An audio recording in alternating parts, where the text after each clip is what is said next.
What's up everybody, welcome to the Dualsport Disport channel. If this is your first time here and you like what you see today, make sure you subscribe. I'm over here at my buddy's house today. I got my Segway X260. I have about 200 miles on it and I have the battery fully charged up. We're going to do two things today. The first thing is I upgraded from the X160 to the 260 mainly because of the power and the suspension and the wheel size. So these D&M Volcano forks, we're going to try those out, see what they are really capable of stock. I bought this as kind of like a pit bike. Also, we're going to see how far we can truly go on one charge, down to 10%. I'm hoping this thing does not, I'm going to get tired before the bike does, let's just say that. But yeah, we got this jump here. I think this is going to be the biggest of the day. We're going to measure it out and see. He's always changing stuff around here, so right now the track's kind of half complete, half not. I think I can piece something together though. So let's see how this X260 does from a fully charged battery to nothing, and see how the suspension does on some of these jumps. Hi Duke. We're gonna take a look at this jump.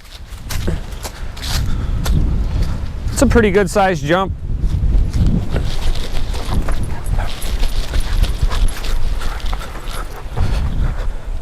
The lip looks like a little short, but I've seen my buddy jump this, so he's got a 260 also. We got a whole little posse of guys now that got 260s. It's a 25-foot tape measure, so let's see. We're gonna go right to where the landing, right about there.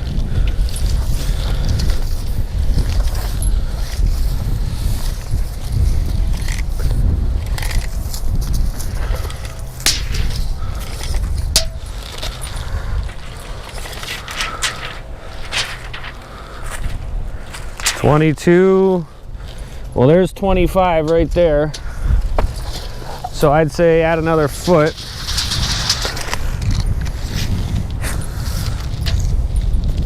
I would say 2 feet, probably 27 feet, so pretty good size double there. Got another tabletop there, some stuff in the back. It's a little smaller though. I might be able to piece something together out here. This is the Moto track. Actually right over there is where I broke my collarbone last year, so fun times over here at the compound. All right, time to get on the bike. All right, I'm going to start off, before I even get on the bike, I'm going to talk about these D&M Volcano forks. So I don't remember exactly how much travel they have stock, but it's definitely not to the bottom of the fork tube. I have bottomed these things out before many times, and that O-ring just kind of stops right there. You can see on the other side too, the dust, you know, that's as far as they go right there, which is considerably better than the X160, that's for sure. But yeah, so I have a full charge, completely charged up. I have it reset 0.00 in miles per hour. We're just gonna rip around here, do some jumps, do some testing, and get a workout in too. My dog's gonna want to run around too. I'm not gonna hit this jump right away, but get a little feel for it. It's windy out. Yeah, some of this, okay, I can make something there. Some of this got torn down. But it's fun, flowy, and I bought this bike to, you know, I wanted the pit bike, but I wanted something I could ride around anywhere, not just areas that tolerates like gas-powered stuff. So I got this, thinking, all right, well, no noise, or minimal noise.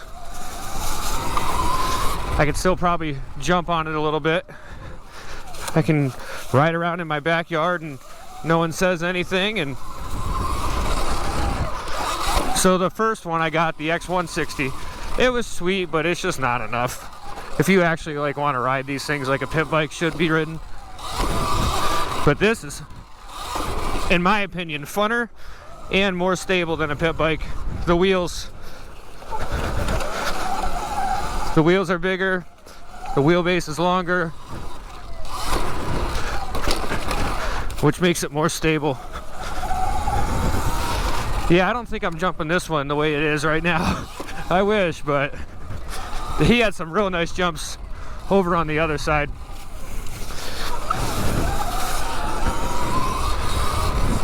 So overall, this D&M fork is noticeably better than the 160. One more lap and I'll hit this. It's not perfect, but I hear they are rebuildable, so that's a plus. I am still bottoming out, and typically, like this stuff, I have like the preload all the way turned up. Same with the shock, the compression dampening. But I gotta start doubling that.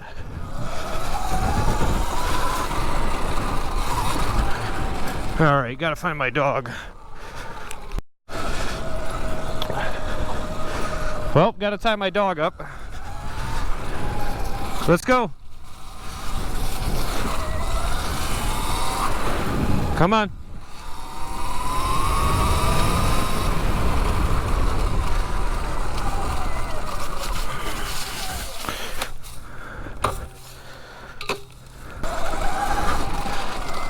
All right, back at it. So the D&M Volcano forks, noticeably better than even the RST Killas. Those are just absolutely horrible. So that's kind of why I went with this one as well, the Segway, instead of the Sur-On. Is because I think at the time some of them were coming with D&Ms and some of the other Sur-Ons were coming with the RST Killa. And I bought a set of those thinking they were going to be better than what was on the 160, and they were horrible. I took them right off. They just bottomed out the whole time. All right, here we go. 27 feet.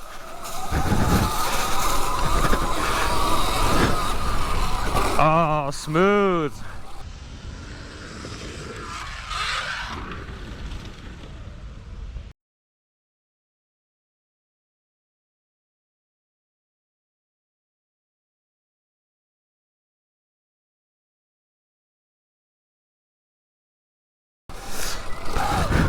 It's all about the landing too, you know, with suspension. Even if you have a good landing and you land it perfect, you can get away with jumping some pretty good sized stuff, blowing out the berm.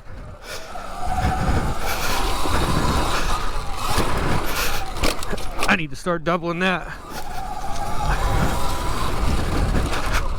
But these things are awesome workouts if you haven't bought one already. It is a great way to get a little exercise in, and they're just so much fun. Nobody cares where you ride them. Just so smooth.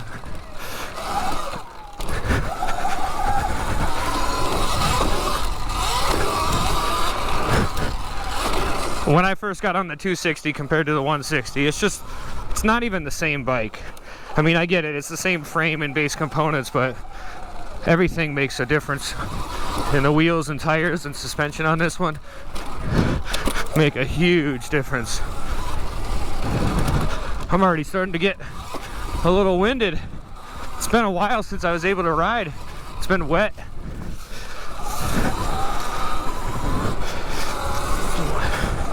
Sometimes though, when you bottom out on this bike, the 160 did it too, but it'll shut the bike off. There's some sensor, like a tip over sensor. And if you hit the bumps too hard or you bottom out, the bike just turns off. And if you're in the middle of a section or something, that can be a little sketchy. So I've thought about a little wheel tap over it, wheelie. I've thought about trying to disable that tip over sensor. I haven't done it yet, but it's an option for me. Oh, this thing is so much fun though.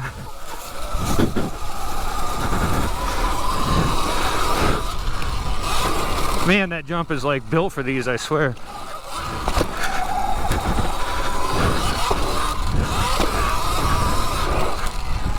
Oh, clearing that whole dragon back. Blowing out that berm though. Hands are already getting there.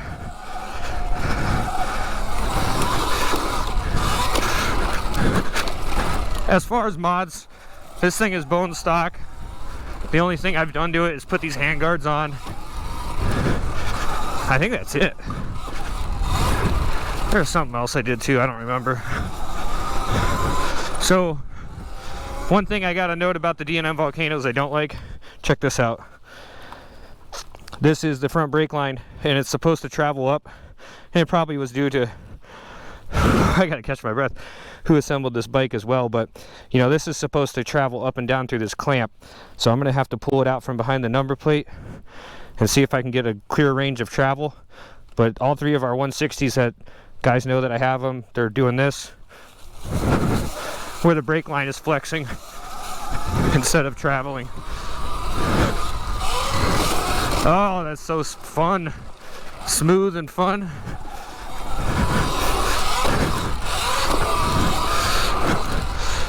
Oh yeah.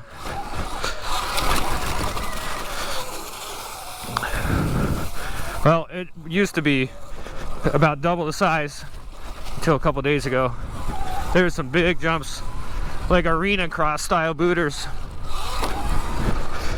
And it's all good as long as you don't come up short, right? But no, really, as far as a pit bike replacement, I would recommend one, especially if you're just messing around at your house or whatever. Oh, didn't make the turn. I would recommend one for that. If you're trying to go more than 20 miles at a time, this is probably not the thing for you.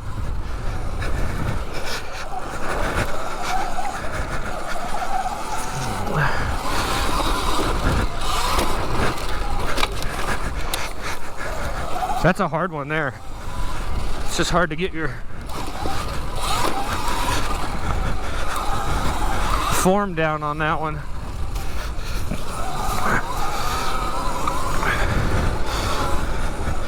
But knock on wood, you know, I've been riding this on like mountain bike trail since I got it, and people can comment and say whatever they want, but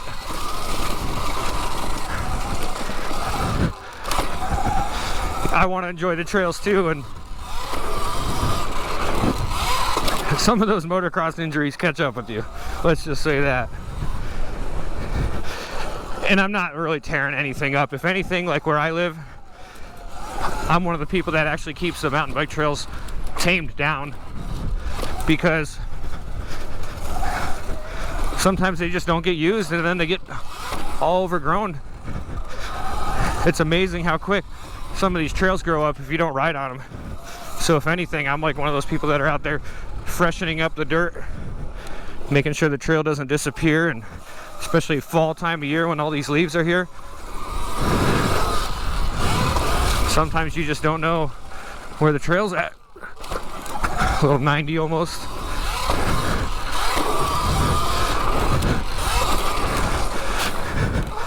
Oh. Yeah, I try to do like little 20-minute sessions on these when I can. Good little workout.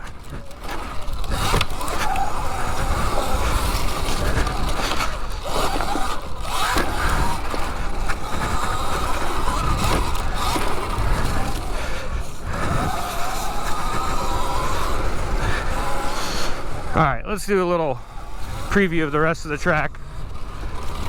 Again, it's a work in progress right now, so this is for the big bikes.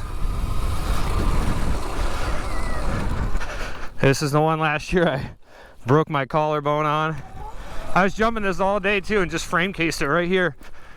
Landed down in that moat, upside down underwater. This jump here, third gear on my 501 Husky. It's a good one.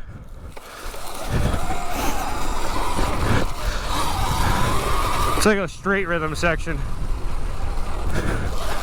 Double. It's so fun to hit. Double, double, another double, all doubles. So right there, that was a little rough. not bad, but landing wise. If it's too bad, the bike's just gonna shut off.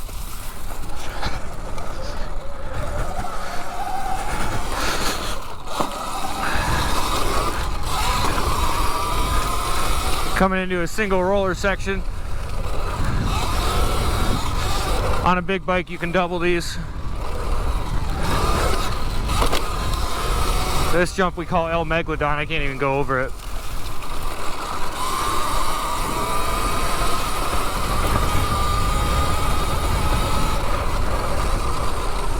But yeah, it's pretty torn up right now. They're doing some more work to it.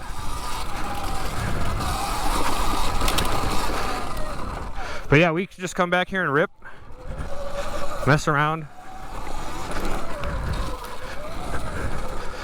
Let's try this tabletop thing, see what we got going on here.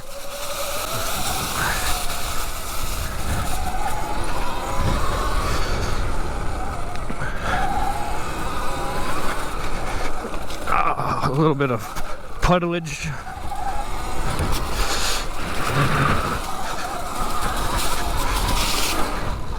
Oh, that'll be a nice one. Nice little tabletop.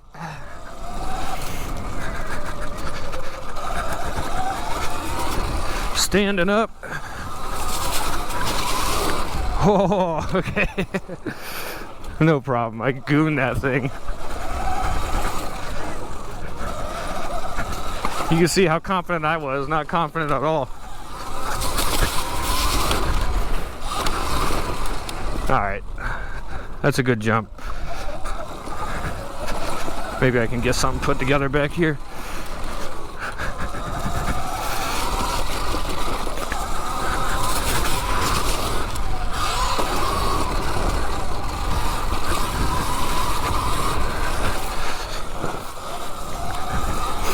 I don't know what I'm going to do with that.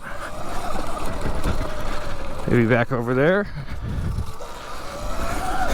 So I'm one bar down. I've gone 4.4 miles, it says. So if that's really, you know, like 80%, you know, it's close to, what, 20 miles? Doing this kind of stuff. The terrain I'm riding is like a gravel, and I definitely noticed that when you're riding these things and some soft, loamy stuff, or you're going up and down a lot of elevation change, they definitely go dead a lot quicker.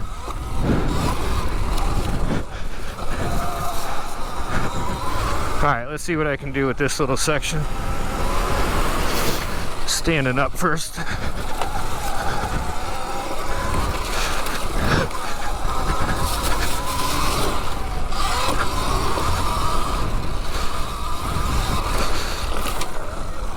Maybe it'll be a little joker lane. Every other lap I'll do it. Oh! Okay, so right there. Oh, excuse me. Right there was an example. The bike just shut off. I jumped that little single, had some G-forces there, and I got to restart the bike. Got to turn the key off and back on, and then I'm good to go. But it's kind of annoying. Also kind of a safety hazard, in my opinion.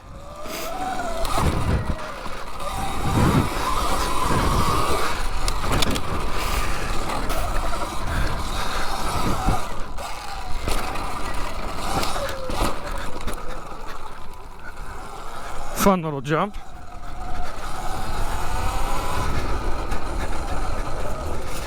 Let's hit that again. It's a blind jump, that's for sure. You don't know where you're gonna land.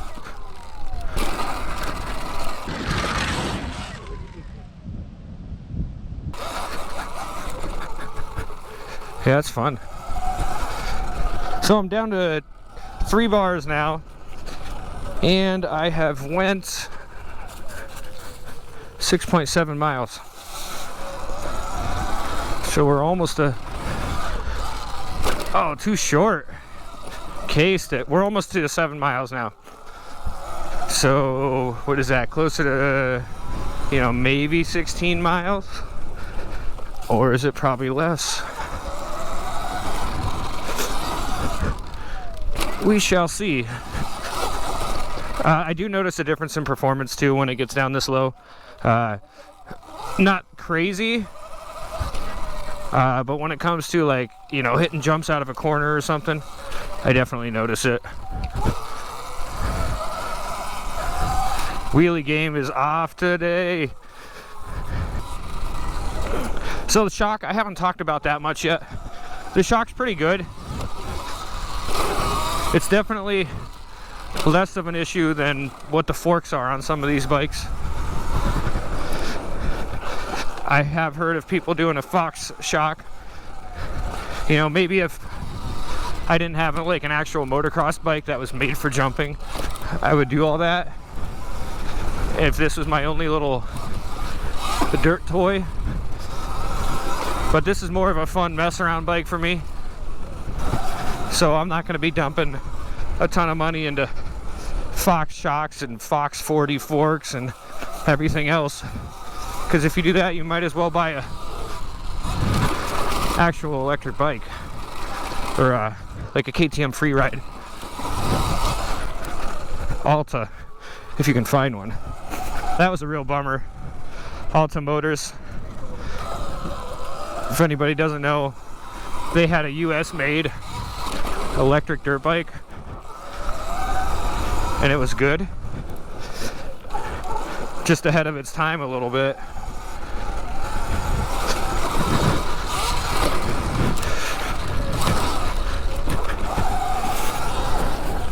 Still at 3 bars.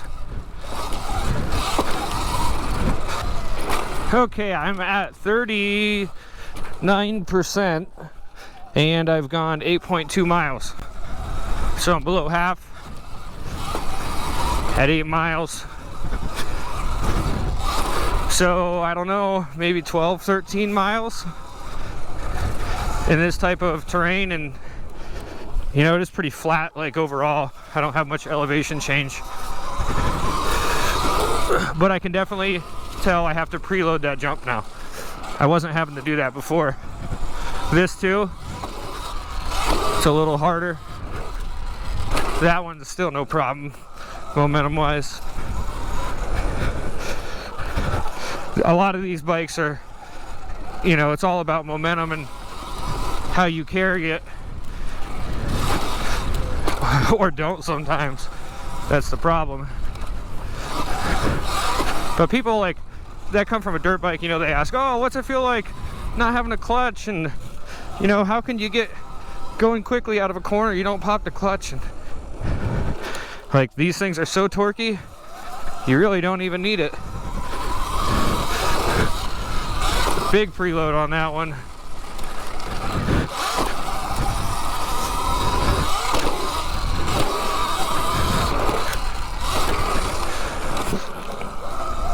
Got this cool little hip jump I'm gonna hit. Oh! Turned a little sideways on that one. Let's do that again. I think the line I used to hit was to the left. It's just a fun little jump. This used to be a double-double and then a big double here, but it just got taken out. Gonna get changed up for something else. So we're kind of in between here. Still a blast just to mess around on these. Well, we are down to 11% and it's going into a safe or slow mode, limp mode we'll call it, and I've gone 12.3 miles. So, you know, it's 12.3 miles of riding stuff like this. I'd say that's pretty good. As far as minutes, I don't know for sure exactly what that was, but it was a pretty good amount of time. It was definitely enough where if you know, put this thing on charge, you could get 3 or 4 rides out of it a day, no problem, if you had the whole day to do it. But hopefully this helps you out. Overall, the D&M Volcano forks I'm okay with. You know, they're not the best, but they're not the worst. Same with the shock. It's not the best, but it's not the worst. It'll work for most things. As long as you don't come up short and stuff. The 260 in general, very happy with now that I'm about 230 miles into it. I would not hesitate to buy another one. I don't think so at this point. Hopefully this helps you out. like and subscribe if you want to see more videos like this, and hopefully you're tuned in for the next one.